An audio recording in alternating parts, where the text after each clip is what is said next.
Father, fear is like a vice, and it is one of Satan's best tools. It grips and holds fast so that it paralyses all thought. There is nothing in this world, not even logic, that can release its grip. Your Holy Spirit is the one who shines in the darkness and brings and reminds us of your truth.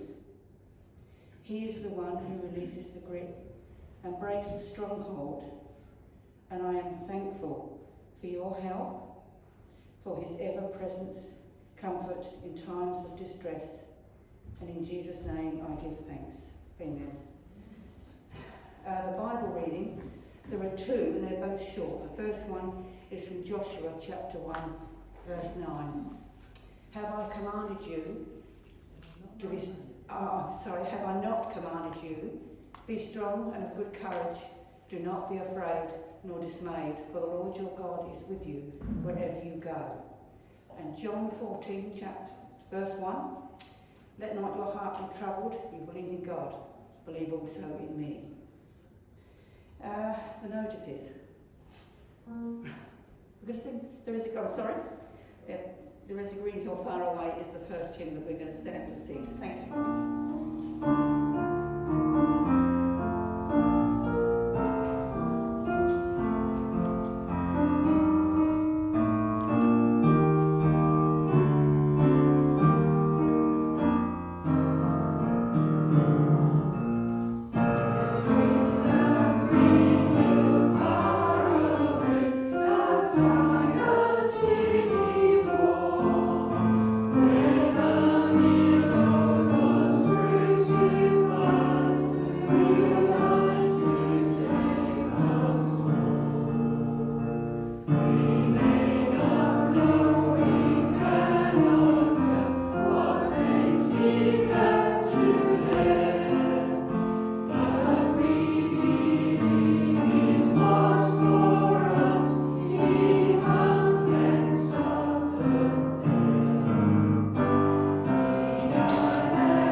This church is a great support to me, and I really appreciate you and your prayers.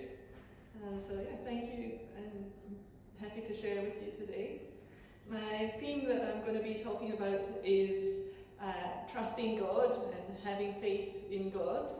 I want to start off with a little story of one of my experiences.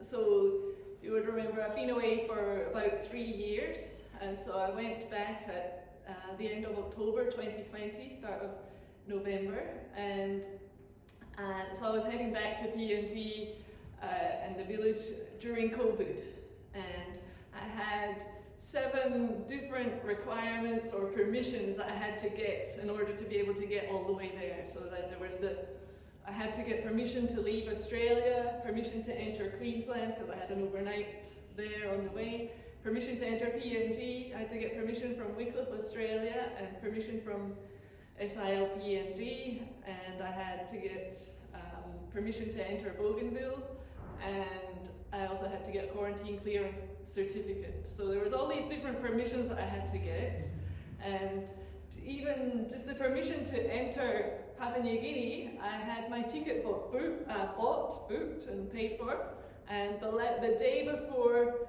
I left was when the permission came from Papua New Guinea to actually enter the country. So that was pushing it to the wire there.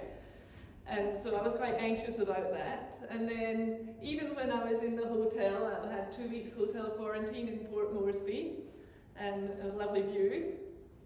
Even when I was there, at the end, I had to get my quarantine clearance certificate. Somebody had to come and give me this piece of paper saying that I've done my 2 weeks of quarantine, and I was anxious, is she coming? Is she going to give it to me? Am I going to get this piece of paper? Because that was a requirement for entering Bougainville. I had to have this certificate in order to enter Bougainville.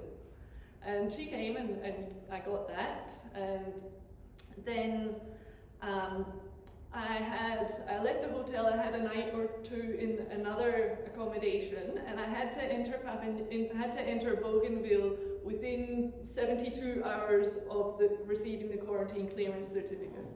So the day that I was flying from Port Moresby to Buka, I had to fly that day. I couldn't fly the next day because that would have been over the 72 hours.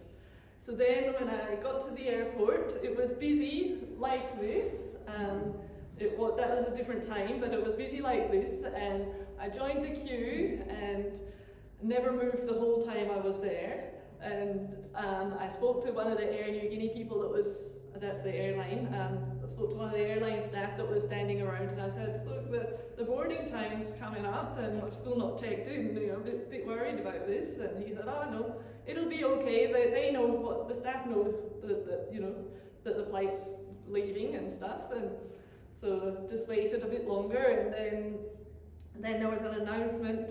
Somebody just spoke, and it was hard to hear, so the people near me passed the message on that they said that they weren't taking any more passengers on the flight because it had reached its weight allowance. It still has space, I think, but it had reached its maximum weight. It couldn't take any more weight on board, and so nobody else moved.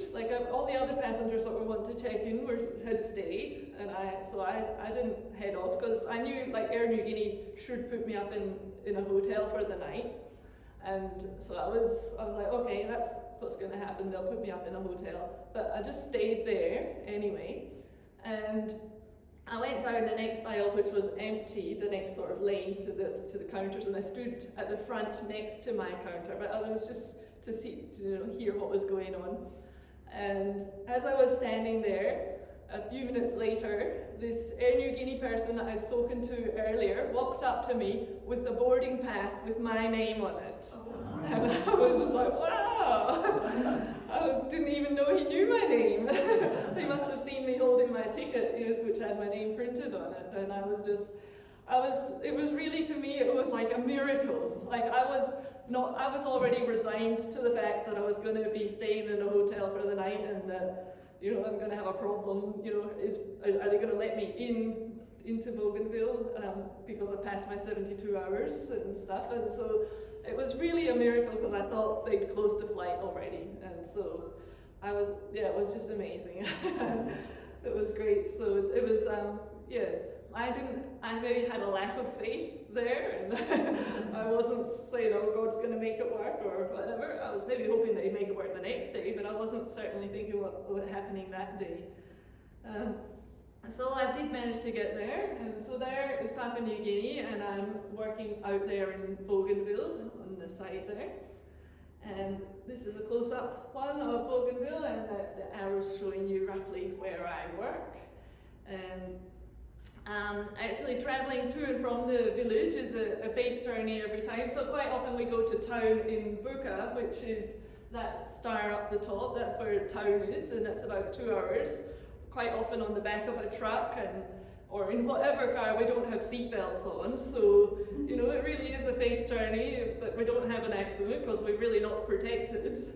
And also quite often, what's happened? There it is. See the star down the bottom? A lot of the time when we're going to Buka, that's where the cars start from. They start from down there and then they go to Buka, a lot of them. There's some local ones as well, but a lot of the time, by the time they've got to where we are, like we just stop the cars to get a ride, and we pay for them, but, so it's not like hitchhiking as such, but we do have to wave them down. A lot of the time, by the time they get to us, they're already full. They've already picked up people all along the way, and there's no more space for us to get on them. So, especially when we've got a flight to catch, like on the same day, it's really a bit of a faith journey that we can, we're going to be able to get a car at about 7 in the morning to get to Buka by 9 or so and get checked in and get on the flights. And so it's always a little bit of a worry that is we're going to get a car in time or how long we're going to wait. And so it's always a bit of a faith journey travelling over there. Just a couple of big pictures of the village. That's my house there, and you can see my water tank on it as well at the side. And there's a room underneath which is my kitchen area. And there again you can see the water tank, and then the metal building there, that's my shower room where I have my shower outside. And the other one is the toilet, which is a little bit of a walk away from the house. And there, that's the inside of my kitchen area on this side, where I've got a gas stove for cooking and just a couple of basins for washing the dishes that I fill up out at the tank. And so that's the basic kitchen, and the dining room is just outside my kitchen there. So that's just a little bit of what it's like in the village. But I want to talk about the story of Jesus calming the storm.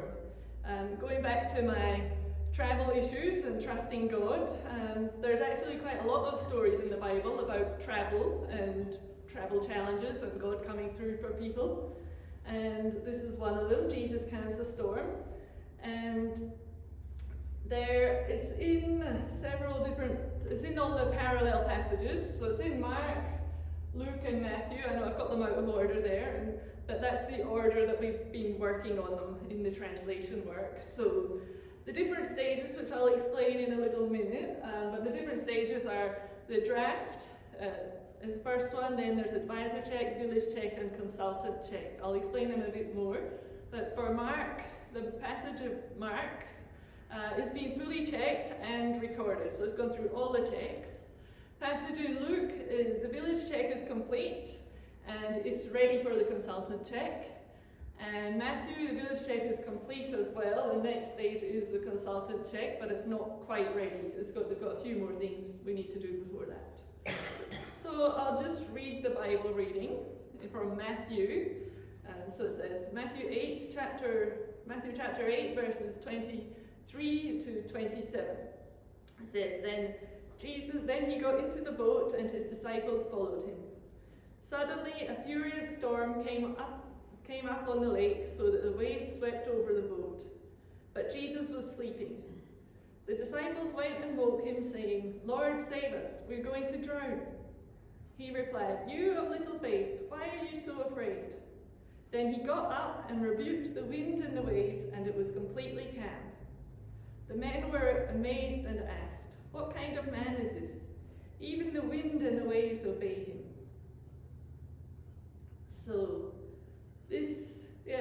an example with the draft or the Joyce, my translator who you saw on the screen earlier, she did all the first drafts, so she just translated it into Teop from looking at various translations.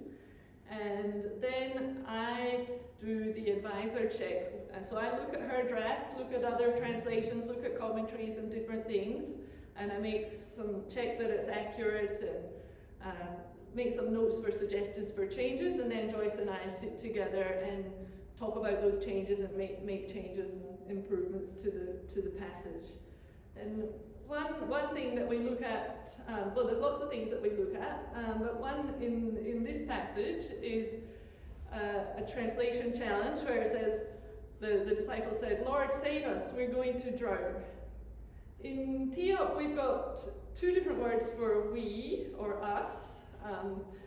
With two different ways. So in the Greek they don't, so it makes it harder for us. So what we could say is, when I talk we are here at church. So that's all of us here, we. Or I could say, yesterday we went to the shops, maybe Mum and I could tell you guys, we went to the shops. Yesterday we went to the shops, but that's just me and Mum, not you guys. So it's a different kind of we that we use in Teop. So we've got two different, we've got we for all of us, and a we for me and my people, or me and somebody else, but not you. So here we need to decide which we do we use for this. And what we did, we decided to use both in different ones. So Lord save us, because they're addressing Jesus. So we've decided, the disciples are saying, Lord save us. And then we are going to drown. They probably think Jesus is going to drown with them. So then we use the other we for that. We are going to drown. So Lord save us, and then we are going to drown. Which the Greek doesn't tell us which to use. So that's one of the things we have to think about and make decisions on. So there is what we did. It's Sunano hai amanam, eara kai dovora. So amanam is the us, this kind of us, and then eara is all of us. So that's something. Another thing that after we finish like at least one of these, Mark, and then we're doing Matthew or Luke, there's parallel passages, they're parallel. So some things are the same and some things are different. And we need to keep the same things the same, and the different things should stay different. So this is something I look at when we're doing the advisor check. I have an example here on the screen. I just included Mark and Matthew. There's also Luke, but I just included the two because it gets small on the screen if I included all three. So here you can see the Greek there, it's got, underneath it, it's got the English of it. So it says fear, fear, terrible for Mark. And for Matthew, it says marvel. And you can see that there are also different words in the Greek there.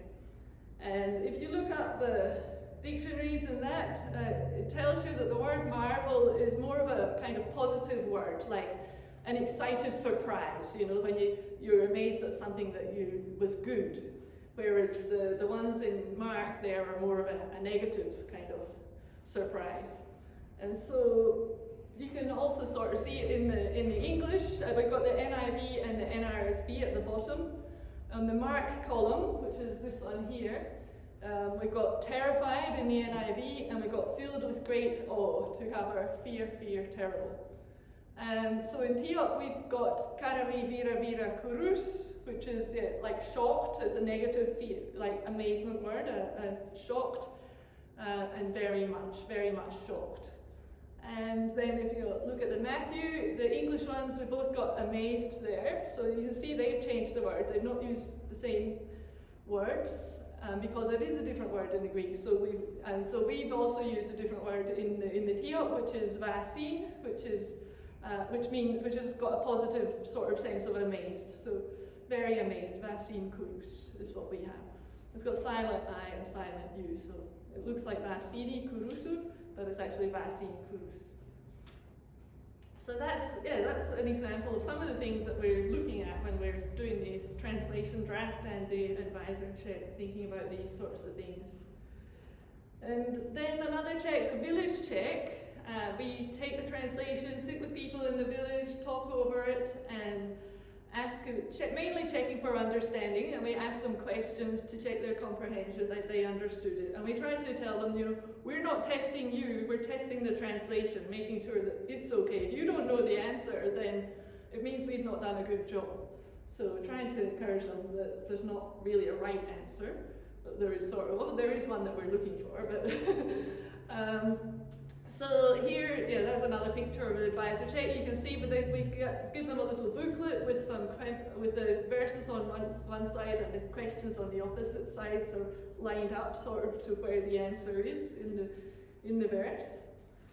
So I want to give you an example from this passage in Matthew of the questions that we would ask.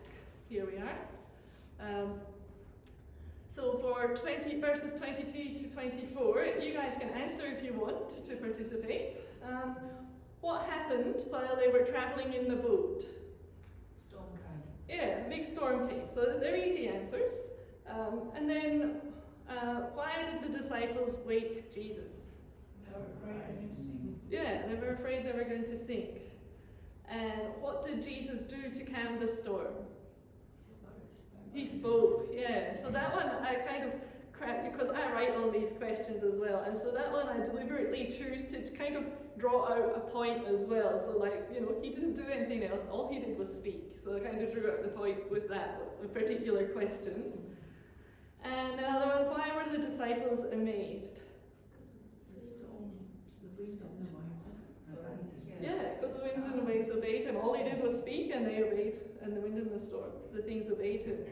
And this story as well, I like to see that it's similar to my situation that I described at the start, when my travelling situation. My storm was that my flight was full and I couldn't get on.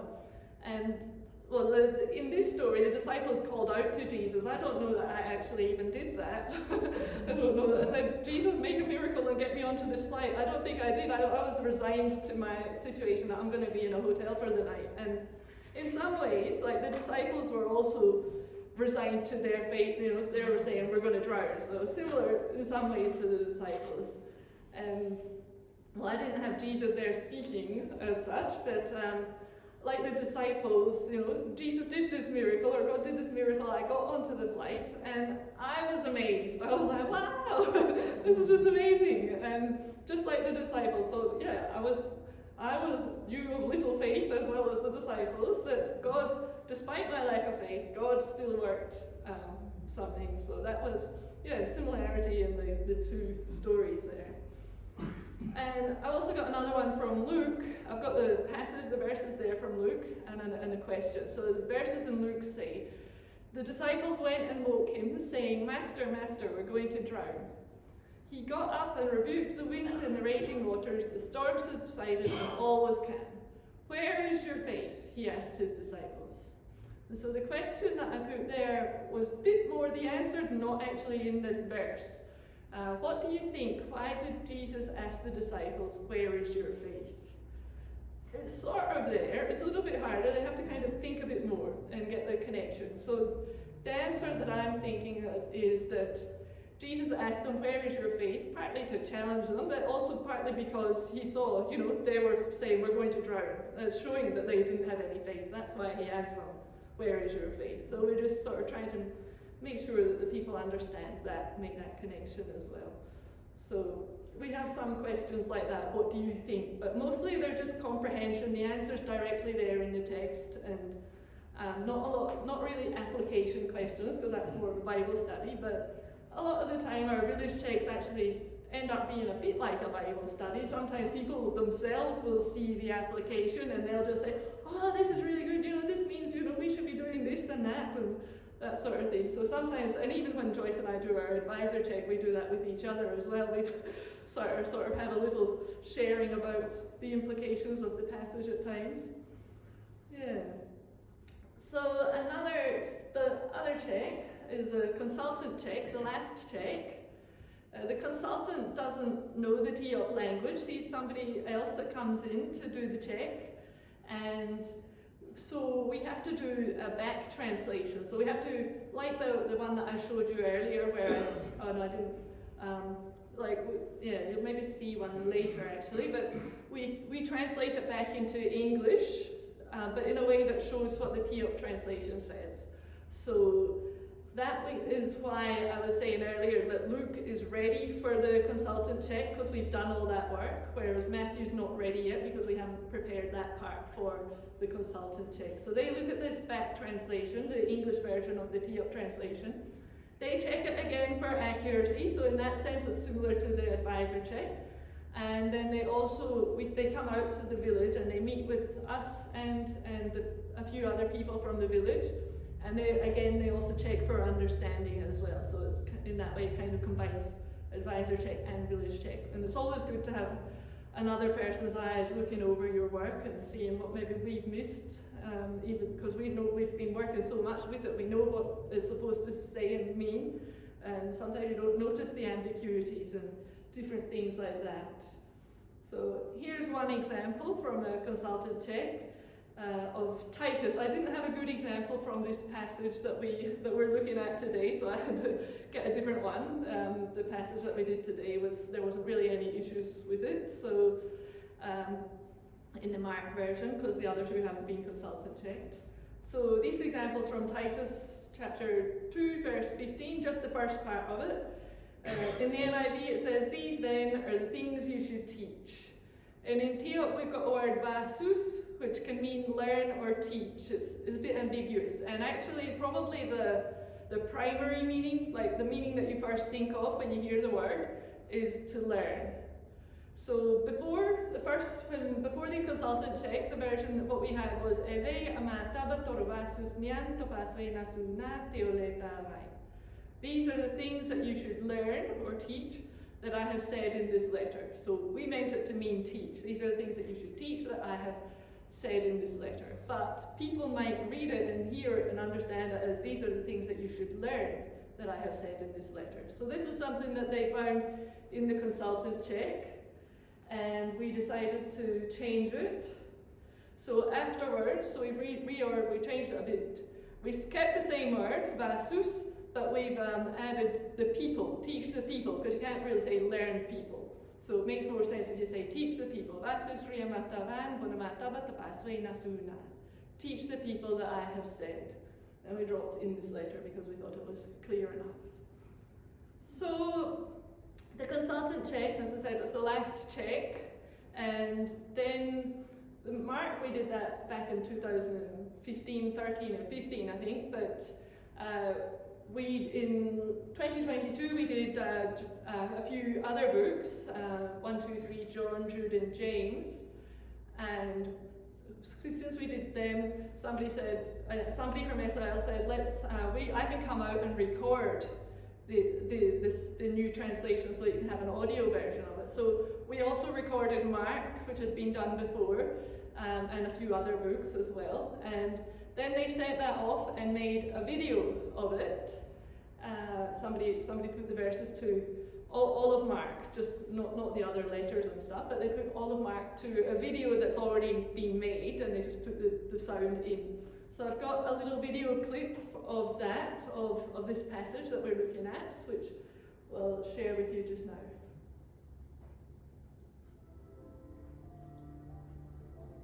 Te wamane no bonbona, me tisu pasoi kiri kono disciple teve. Nikara arema pahana, o te anu papakopua. Meri pa ko kahi bono waku, meri pa he te o boat vai ko he vai rune tisu. Me meha ma boat pa pate na meri vai. Me to mata a beer para kikisa pataka ma. Me opoa patanio te atakaku hoho ma te o boat. Me si hunko o boat rehapus te arue.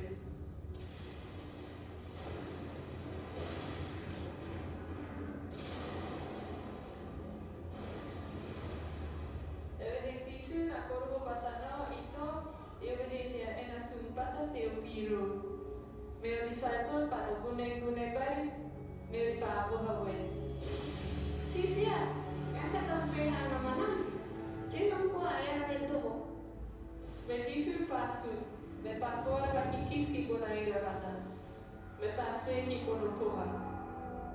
Wano mi, tomangin.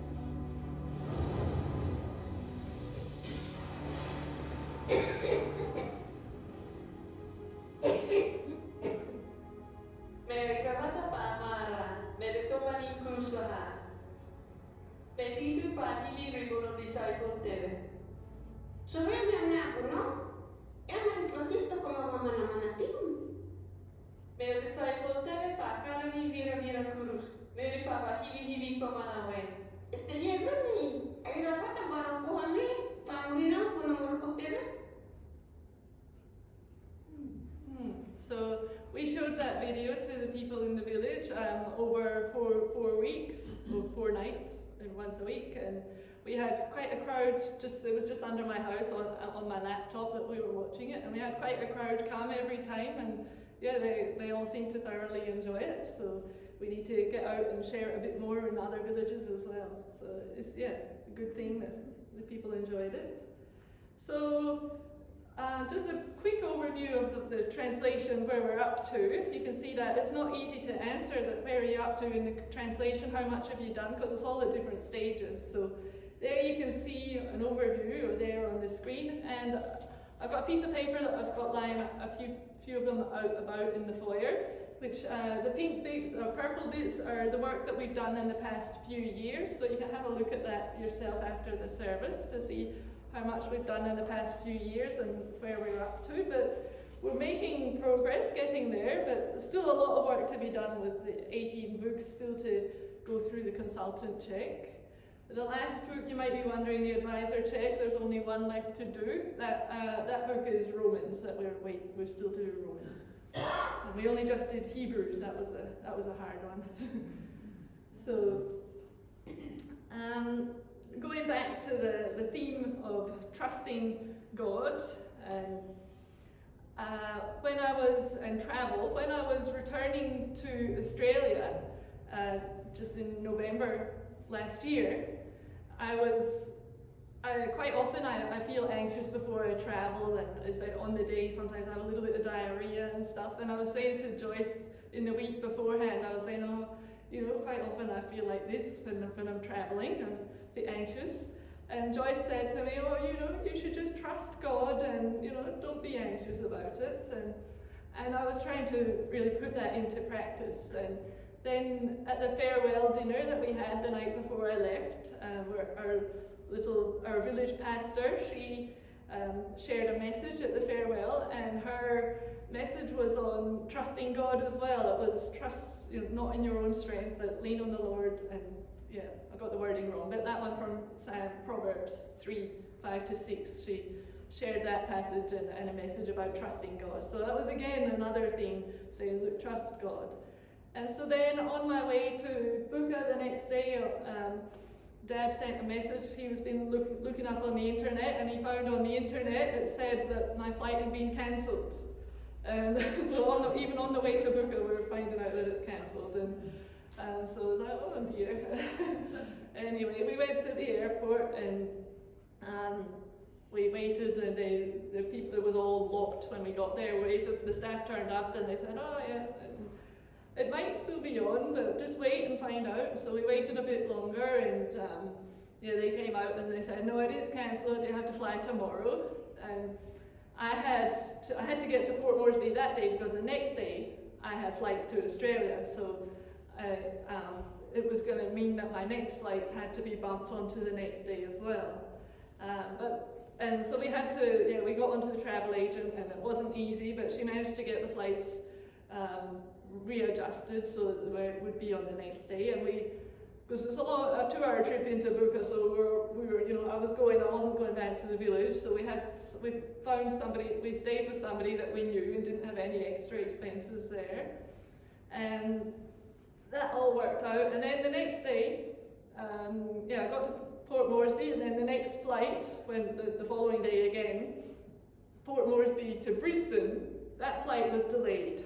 And I had a really tight turnaround in Brisbane to get the flight from Brisbane to Melbourne.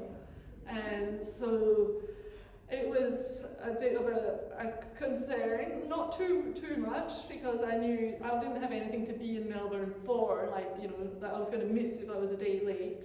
So it wasn't too big of a worry, and I knew Qantas would put me up in a hotel if I had to stay in Brisbane. But anyway, it was quite good that there was storms in Brisbane that day, and the flight from Brisbane to Melbourne ended up getting delayed as well because of the storms, which meant that I was actually able to get to the flight on time, and yeah, it was all good. So I managed to get here, but I felt like on this trip coming back to Australia, I felt like I was able to trust God more, and I was more calm about the travel and not as anxious with those messages. So that was the messages about trusting God had encouraged me.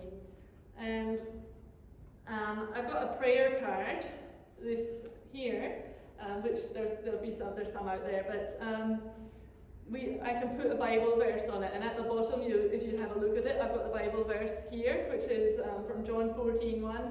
Don't let your hearts be troubled, trust in God and trust also in me, which we saw at the start of the service as well. And it also has the Teop version,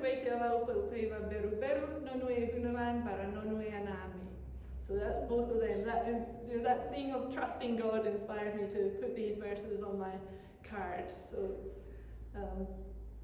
I just want to challenge you and to think about, I wonder what areas in your life you might need to trust God in.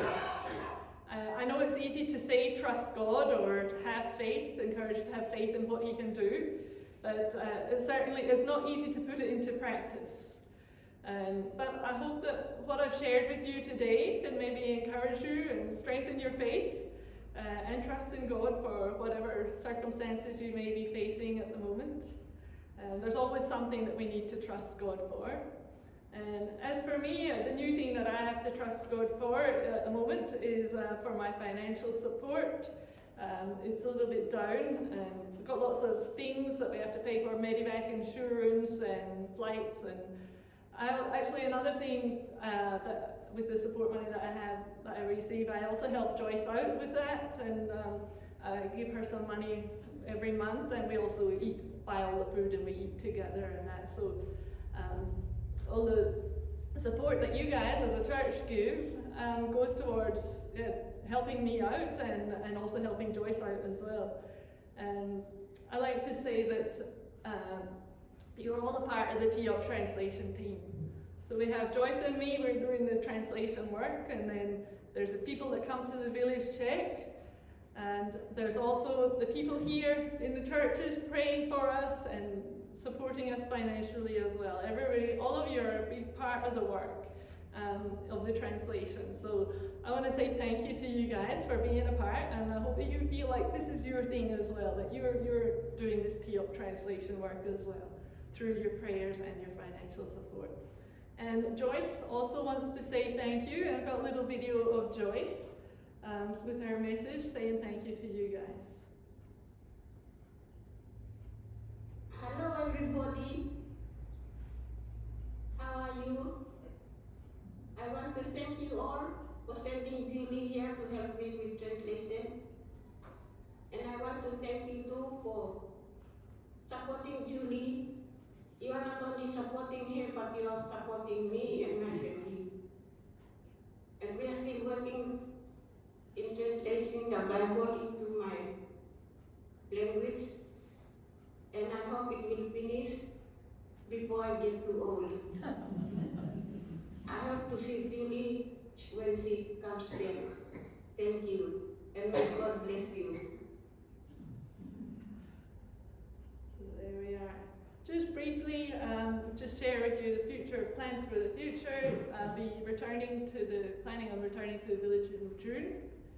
And we'll continue with the checking work. We're working on John, so we'll continue the village check of John, and hopefully at some stage do the consultant check of Luke, which is ready for it. And also another thing, I've not talked about it much, I'll just mention it briefly, is children's books and Sunday school. I've been doing some children's books in the Teop language and also teaching Sunday school. So that I'll continue doing some more of that when I get back as well. So there's a picture of one of the children's books on a mobile that we can have. That's the Easter story from Mark. And there's a picture of Sunday school kids with their Tower of Babel that they built. And a picture of the kids reading a couple of the books that we printed. So just some prayer points. Pray for good health for Joyce, especially as she's getting older, but also good health for me. My health's pretty good, but just especially pray for good health for Joyce.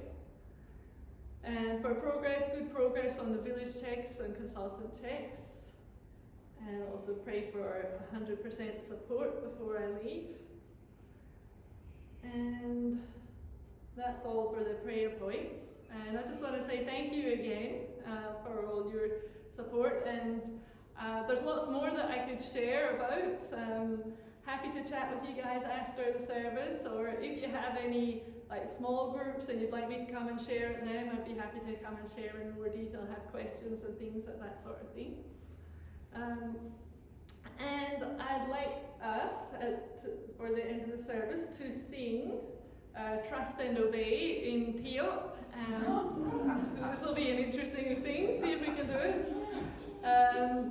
We're going to sing it through twice, and then in Teop, and then we'll sing it in English, and once in English. So we're just doing the chorus. So we're doing the chorus twice in Teop and then the chorus in English. So I've got the Teop spelling here on this side, and then the pronunciation on the other side. So it's pronounced like are, non-we, and then para mu ri nai me, a bit quicker, but para mu ri nai me. Then this bit, hiki, is very quick. It's not hiki, it's hiki. Hiki is vaha, that's quite long, vaha. Hiki vaha tameha, that's fairly quick. And then the last bit, evehe, so it's like evehe jisu kwa. So, yeah, so we can stand and sing, and hopefully you'll manage. But you can sing it.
On the screen in a minute. Just switch over the thing.